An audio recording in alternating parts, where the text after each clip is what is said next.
എല്ലാവർക്കും നമസ്കാരം. Welcome back to Niyan's. ചോറിൻ്റെ കൂടെ കഴിക്കാൻ നല്ല നാടൻ രീതിയിൽ തയ്യാറാക്കിയ 3 തരം കറികളുടെ റെസിപ്പിയാണ് ഇന്നത്തെ വീഡിയോയിലുള്ളത്. ആദ്യം ചക്കക്കുരു മുരിങ്ങക്കായും എല്ലാം കൂടെ ഇട്ടിട്ട് കറിയാണ്. അപ്പോൾ ഇതെങ്ങനെയാണ് ചെയ്യുന്നതെന്ന് നോക്കാം.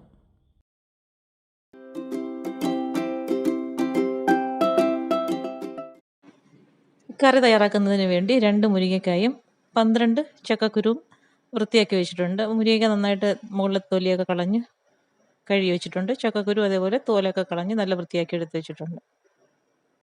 ഇനി ഇതൊന്ന് കട്ട് ചെയ്തെടുക്കാം. അപ്പോൾ ചക്കക്കുരുവൊക്കെ നമ്മൾ കറിക്ക് കട്ട് ചെയ്ത രീതിയിൽ ഒന്ന് കട്ട് ചെയ്തെടുക്കാം. അതേപോലെ തന്നെ മുരിങ്ങക്കായും നടുവിലൂടെ ഒന്ന് കീറിയെടുക്കാം. എല്ലാം ഇതുപോലെ കട്ട് ചെയ്തതിന് ശേഷം ഒരു പാത്രത്തിലേക്ക് ഇട്ട് കൊടുത്ത് നന്നായിട്ടൊന്ന് കഴുകി വൃത്തിയാക്കി എടുക്കാം. ഇപ്പോൾ ചക്കക്കുരുവിൻ്റെയും മുരിങ്ങക്കായുടെയൊക്കെ സീസണാണല്ലോ, അപ്പോൾ ഇതേപോലെ ഒന്ന് ട്രൈ ചെയ്ത് നോക്കൂ. നന്നായി കഴുകി വൃത്തിയാക്കി നമുക്ക് വേവിക്കാനുള്ള ചട്ടിയിലേക്ക് ഇട്ട് കൊടുക്കാം. പിന്നീട് അതിലേക്ക് വേകാൻ ആവശ്യമുള്ള വെള്ളം ചേർത്ത് കൊടുക്കാം. ഉപ്പും ഇട്ട് കൊടുത്ത് 1/2 ടീസ്പൂൺ മുളക് പൊടിയും 1/4 ടീസ്പൂൺ മഞ്ഞൾപ്പൊടിയും കൂടി ചേർത്ത് കൊടുത്ത് നന്നായി ഒന്ന് ഇളക്കി കൊടുത്തതിന് ശേഷം മൂടി വെച്ച് അടുപ്പിലേക്ക് വെച്ച് കൊടുത്തൊന്ന് വേവിച്ചെടുക്കാം. അത് വേഗം അടുപ്പിൽ വെച്ചതിന് ശേഷം ഒരു ചെറിയ നെല്ലിക്ക വലുപ്പത്തിലുള്ള പുളി വെള്ളം ഒഴിച്ചൊന്ന് കുതിരാൻ വേണ്ടി മാറ്റി വയ്ക്കാം. ഇനി ഒരു അരപ്പ് തയ്യാറാക്കി എടുക്കാം. അതിനുവേണ്ടി പാനിലേക്ക് കുറച്ച് വെളിച്ചെണ്ണ ഒഴിച്ചു കൊടുത്ത് 4-5 ചെറിയ ഉള്ളി ചെറുതായിട്ട് അരിഞ്ഞിട്ട് കൊടുത്തൊന്ന് വാട്ടിയെടുക്കാം. ചെറിയ ഉള്ളി നന്നായി ഒന്ന് വാടി വരുമ്പോൾ അതിലേക്ക് 1 ടേബിൾ സ്പൂൺ മുളക് പൊടിയും 1/2 ടേബിൾ സ്പൂൺ മല്ലിപ്പൊടിയും 1/4 ടീസ്പൂൺ മഞ്ഞൾപ്പൊടിയും കൂടി ചേർത്ത് കൊടുത്ത് നല്ലതുപോലെ ഒന്ന് മൂപ്പിച്ചെടുക്കാം. പൊടികൾ ഇട്ട് കൊടുത്ത് ഫ്ലെയിം നന്നായി സിമ്മിലാക്കിയതിന് ശേഷം നല്ല ഒരു ഡാർക്ക് ബ്രൗൺ നിറമാകുന്നത് വരെ ഇതിനെ ഒന്ന് മൂപ്പിച്ചെടുക്കാം. പൊടികൾ നന്നായി മൂത്ത് വന്നാലേ കറിക്ക് നമ്മൾ ഉദ്ദേശിക്കുന്ന കളർ കിട്ടുകയുള്ളൂ. ഇനി ഇത് നന്നായി ഒന്ന് തണുത്ത് വരുമ്പോഴത്തേക്കും മിക്സിയുടെ ജാറിലേക്ക് ഇട്ട് കൊടുത്ത് അരച്ചെടുക്കാം. ഇപ്പം വേഗം വെച്ചിരുന്ന കഷ്ണങ്ങളൊക്കെ നന്നായിട്ട് വെന്ത് വന്നിട്ടുണ്ട്. വെന്ത കഷ്ണങ്ങൾ ചട്ടിയിൽ നിന്ന് അങ്ങ് മാറ്റാം. അതേ ചട്ടിയിൽ തന്നെ കുറച്ച് വെളിച്ചെണ്ണ ഒഴിച്ചു കൊടുത്ത് കടുകും ഉലുവയും കൂടി ഒന്ന് മൂപ്പിച്ചെടുക്കാം. അതിലേക്ക് കറിവേപ്പിലയും ഒരു 10-15 ചെറിയ ഉള്ളി ചെറുതായി കട്ട് ചെയ്തതും കൂടി ഇട്ട് കൊടുത്തൊന്ന് വഴറ്റിയെടുക്കാം. ചെറിയ ഉള്ളി നന്നായി ഒന്ന് വഴണ്ട് വരുമ്പോൾ അതിലേക്ക് നേരത്തെ നമ്മൾ അരച്ചു വെച്ചിരുന്ന അരപ്പ് ചേർത്ത് കൊടുക്കാം. ചേർത്ത് കൊടുക്കുന്ന അരപ്പ് എണ്ണയിലിട്ട് നല്ലതുപോലെ ഒരു 1 മിനിറ്റോളം ഒന്ന് വഴറ്റി കൊടുക്കാം.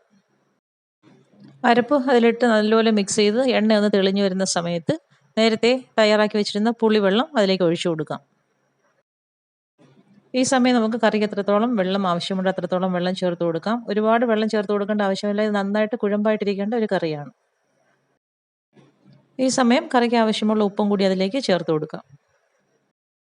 അതുപോലെ കറി നന്നായി ഒന്ന് തിളച്ച് വരുമ്പോൾ അതിലേക്ക് നേരത്തെ നമ്മൾ വേവിച്ച് വെച്ചിരുന്ന കഷ്ണങ്ങൾ ചേർത്ത് കൊടുക്കാം. കഷ്ണങ്ങളെല്ലാം ചേർത്ത് കൊടുത്ത് സ്പൂൺ കൊണ്ട് നല്ലതുപോലെ ഒന്ന് മിക്സ് ചെയ്ത് കൊടുക്കാം. നന്നായി സ്പൂൺ കൊണ്ട് ഇതേപോലെ ഒന്ന് മിക്സ് ചെയ്ത് കൊടുത്ത് നല്ലതുപോലെ ഒന്ന് തിളപ്പിച്ചെടുക്കാം. ഇതുപോലെ തിളച്ച് വരുന്ന സമയത്ത് ഫ്ലെയിം ഒന്ന് മീഡിയത്തിലാക്കിയതിന് ശേഷം അടച്ചു വയ്ക്കാം. ഇപ്പോൾ നന്നായി തിളച്ച് എണ്ണയൊക്കെ നല്ലതുപോലെ തെളിഞ്ഞു വന്നിട്ടുണ്ട്. ഈ ഒരു സമയമാകുമ്പോഴേക്കും ഇതിലേക്ക് കുറച്ച് വെളിച്ചെണ്ണയും കറിവേപ്പിലയും കൂടി ചേർത്ത് കൊടുക്കാം. ഇനി ഫ്ലെയിം നന്നായി സിമ്മിലാക്കി 1 മിനിറ്റോളം ഒന്ന് അടച്ചിട്ട് വേവിച്ചെടുക്കാം. ഇപ്പോൾ അത് കറി നന്നായി പാകമായി കഴിഞ്ഞ് ഈ ഒരു സമയമാകുമ്പോഴേക്കും നമുക്ക് ഫ്ലെയിം ഓഫ് ചെയ്ത് അടുപ്പിൽ നിന്ന് മാറ്റാം. ചക്കക്കുരു മുരിങ്ങയ്ക്ക ഉള്ളപ്പോൾ ഈ ഒരു രീതിയിലൊന്ന് ട്രൈ ചെയ്ത് നോക്കൂ. സൂപ്പർ ടേസ്റ്റാണ്. അടുത്തത് കോവയ്ക്കയും തൈരും എല്ലാം കൂടി ചേർത്ത് തയ്യാറാക്കിയ കറിയാണ്. അപ്പോൾ ഇതെങ്ങനെയാണ് തയ്യാറാക്കുന്നത് നോക്കാം. ഇത് തയ്യാറാക്കുന്നതിന് വേണ്ടി 1 കപ്പ് തൈര് ഒരു ബൗളിലേക്ക് ഒഴിച്ചു കൊടുക്കാം. ഇനി തൈരിലേക്ക് കുറച്ച് ഉപ്പിട്ട് കൊടുത്തതിന് ശേഷം നന്നായിട്ടൊന്ന് മിക്സ് ചെയ്ത് കൊടുക്കാം. ഇനി തൈര് നല്ലതുപോലെ ഒന്ന് ഉടച്ചെടുക്കണം. ഒട്ടും കട്ടയൊന്നും ഇല്ലാതെ നന്നായിട്ടൊന്ന് ഉടച്ചെടുക്കാം. ഒരുപാട് പുളിയില്ലാത്ത തൈരാണ് ഇതിനു വേണ്ടി എടുക്കേണ്ടത്. ഈ ഒരു രീതിയിൽ നന്നായിട്ട് ഉടച്ചെടുത്തിട്ടുണ്ട്. ഇനി അതങ്ങോട്ട് മാറ്റി വയ്ക്കാം. ഇനി നമുക്ക് ആവശ്യമുള്ളത്രയും കോവയ്ക്ക എടുത്ത് നന്നായിട്ടൊന്ന് കഴുകി വൃത്തിയാക്കി എടുക്കാം. കഴുകി വൃത്തിയാക്കിയതിന് ശേഷം ഇതേപോലെ വട്ടത്തിൽ ഒട്ടും കനമില്ലാതെ ഇതൊന്ന് അരിഞ്ഞെടുക്കാം. ഈ കറി തയ്യാറാക്കാൻ കോവയ്ക്ക എടുക്കുമ്പോൾ ഒരുപാട് വിളഞ്ഞു പോയതായാലും കുഴപ്പമൊന്നുമില്ല. നമുക്ക് വറുത്തെടുത്ത് കറി വെക്കാനായതുകൊണ്ട് തന്നെ. അപ്പോൾ ഈ ഒരു രീതിയിൽ കോവയ്ക്കയെല്ലാം അരിഞ്ഞെടുക്കാം. ഇനി അതൊരു പാത്രത്തിലേക്ക് മാറ്റി കൊടുക്കാം. അതിലേക്ക് ഒരു 1/4 ടീസ്പൂൺ മുളക് പൊടിയും ഒരു നുള്ളു മഞ്ഞൾപ്പൊടിയും ആവശ്യത്തിനുള്ള ഉപ്പും കൂടി ചേർത്ത് കൊടുത്ത് കൈകൊണ്ട് നന്നായിട്ട് ഇതിനെ ഒന്ന് മിക്സ് ചെയ്തെടുക്കാം. ഇട്ട് കൊടുത്ത മുളക് പൊടി മഞ്ഞൾപ്പൊടി ഉപ്പും ഒക്കെ കോവയ്ക്കയുടെ എല്ലാ ഭാഗത്തും നന്നായി പിടിക്കത്തക്ക രീതിയിലൊന്ന് മിക്സ് ചെയ്ത് കൊടുക്കാം. ഇനി ചൂടാക്കി കിടക്കുന്ന എണ്ണയിലേക്ക് ഇട്ട് കൊടുത്ത് നന്നായിട്ടൊന്ന് വറുത്ത് കോരിയെടുക്കാം. കോവയ്ക്ക നന്നായിട്ട് കനം കുറച്ച് അരിഞ്ഞെടുക്കുകയാണെങ്കിൽ വളരെ പെട്ടെന്ന് തന്നെ ഇത് ഫ്രൈ ആക്കി എടുക്കാം.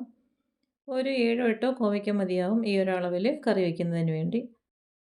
വറുക്കാൻ വേണ്ടി ഒരുപാട് എണ്ണയുടെ ആവശ്യമൊന്നുമില്ല. കുറച്ച് എണ്ണ ഒഴിച്ച് കൊടുത്തതിന് ശേഷം മീഡിയം ഫ്ലെയിമിലിട്ട് വറുത്താൽ മതിയാകും. കുറച്ച് സമയം കൊണ്ട് തന്നെ ഇത് മൂത്ത് കിട്ടും.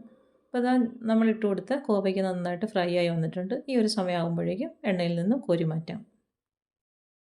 ഇപ്പോൾ അതായി മൂത്ത കോവയ്ക്കെല്ലാം എണ്ണയിൽ നിന്നും കോരി വേറൊരു പാത്രത്തിലേക്ക് ആക്കി കൊടുക്കാം. ഇനി നമുക്കിതിലേക്ക് പച്ചമുളകും കൂടി ഇട്ട് വറുത്തെടുക്കാനുള്ളതാണ്.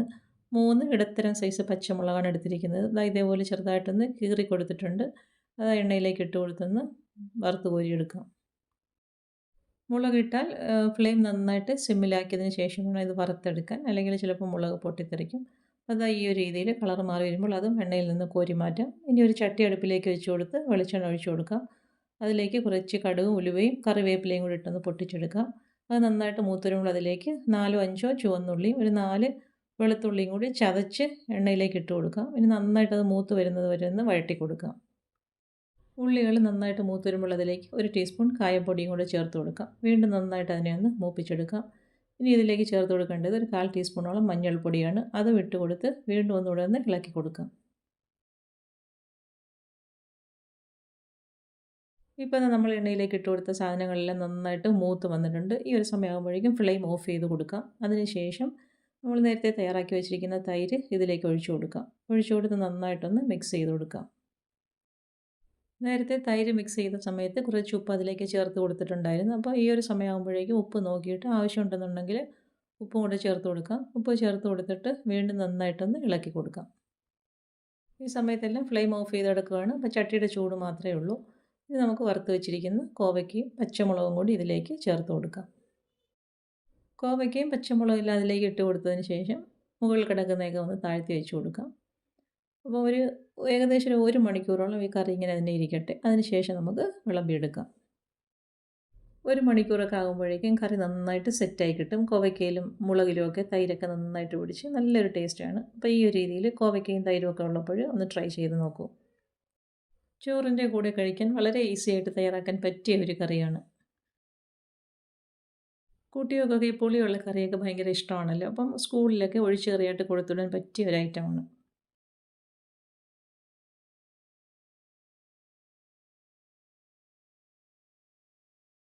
അടുത്തത് ഉള്ളിയും ഉണക്കച്ചെമ്മീനും ഒക്കെ ചേർത്ത് തയ്യാറാക്കിയ ഒരു ചമ്മന്തിയാണ്. എങ്ങനെയാണ് ചെയ്യുന്നത് നോക്കാം. ഈ ചമ്മന്തി തയ്യാറാക്കുന്നതിന് വേണ്ടി ആദ്യം കുറച്ച് ചെറിയ ഉള്ളി ഒന്ന് വേവിച്ചെടുക്കണം. അപ്പോൾ അത് ആവി കയറ്റി വേവിച്ചെടുക്കാനാണ്. അപ്പോൾ ഇതേപോലെ ഇഡ്ഡലിത്തട്ടിലേക്ക് കുറച്ച് വാഴയില വെച്ച് കൊടുത്തതിന് ശേഷം ഉള്ളി ഇതേപോലെ വെച്ചൊന്ന് വേവിച്ചെടുക്കാം. അത് വേഗം അടുപ്പിലേക്ക് വെച്ചതിന് ശേഷം കുറച്ച് ഉണക്കച്ചെമ്മീനൊന്ന് വൃത്തിയാക്കി എടുക്കാം. ഇത് ഏകദേശം 1/2 കപ്പോളം ഉണ്ട്. അപ്പോൾ അതിൻ്റെ തലയൊക്കെ ഒന്ന് മുറിച്ച് മാറ്റി കളയാം. അതിന് ശേഷം നന്നായിട്ടൊന്ന് കഴുകി വൃത്തിയാക്കി എടുക്കാം.